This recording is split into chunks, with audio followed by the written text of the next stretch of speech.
Бау. Так звучит на языке вайнахов слово «башня».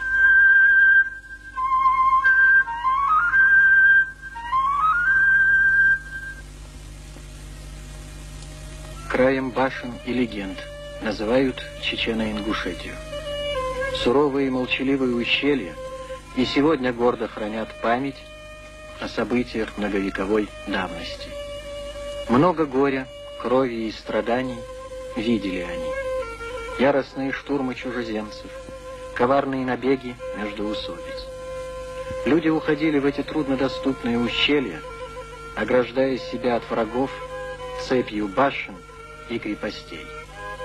Они поднимались все выше и выше в горы, к самым неприступным вершинам. Дальше было только небо.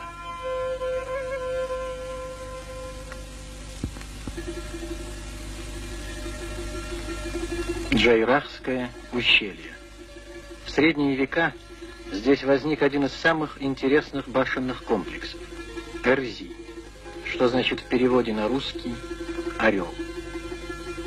Аул Эрзи и впрямь был недоступен, как орлиное гнездо. Взять его штурмом было невозможно.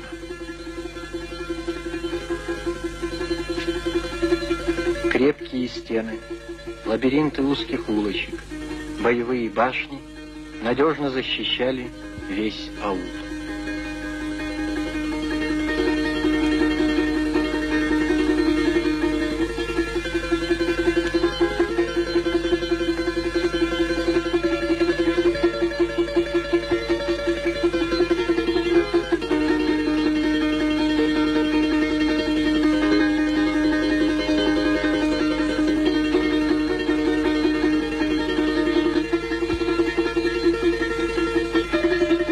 Рядом с аулом погребальные склепы, усыпальницы. В последний путь покойника снаряжали всем, что могло пригодиться ему в иной жизни. Но есть склепы, в которые уходили заболевшие, чтобы не подвергать опасности других. Здесь же коновязь верного коня.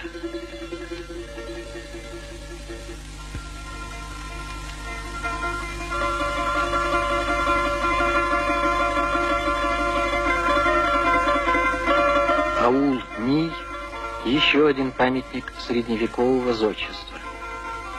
В этих башнях нет ничего лишнего. Все продумано до мелочей.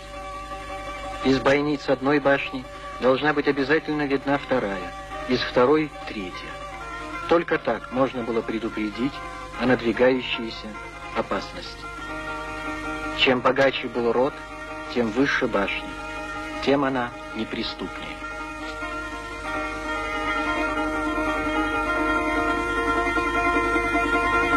Горцы строили башни искусно и прочно. В глубокой тайне хранились строительные секреты, состав раствора.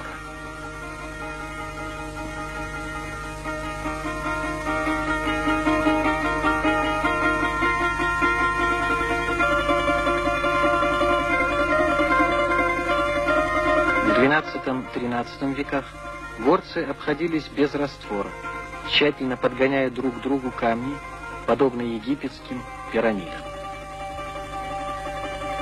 Иногда безвестные зодчие оставляли на камнях петроглиф, символы поклонения языческим богам.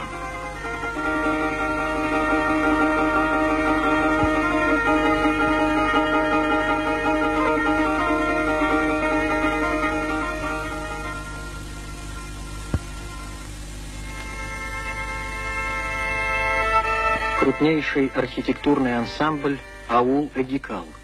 Он находится в самом сердце страны башен.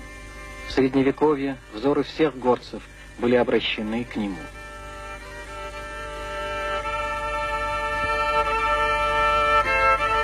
Здесь собирались старейшины для решения главных культово-правовых вопросов.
Проходили века. Одна религия сменяла другую. Это отразилось и в архитектуре.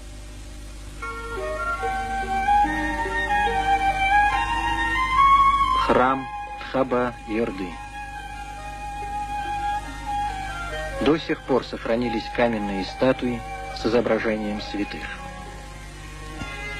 Появился новый элемент в оформлении – орнамент на карнизе.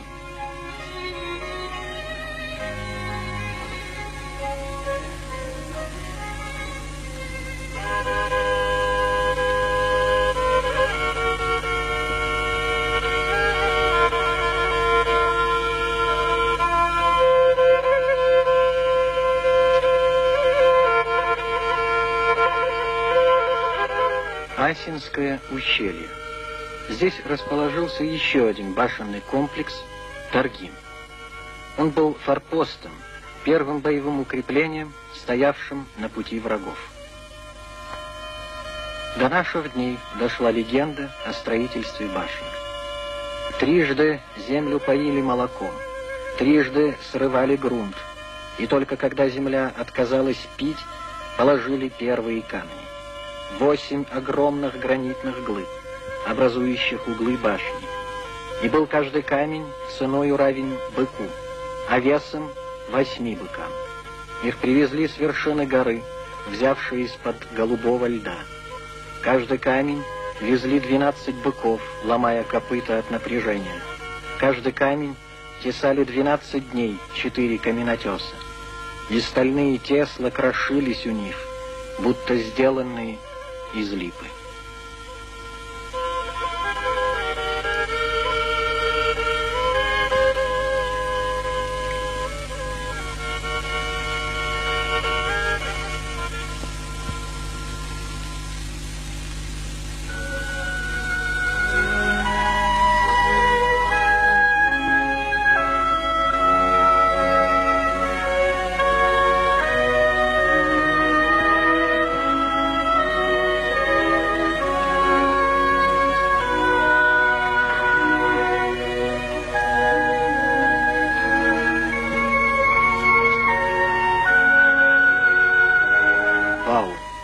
Так звучит на языке вайнахов слово «башня».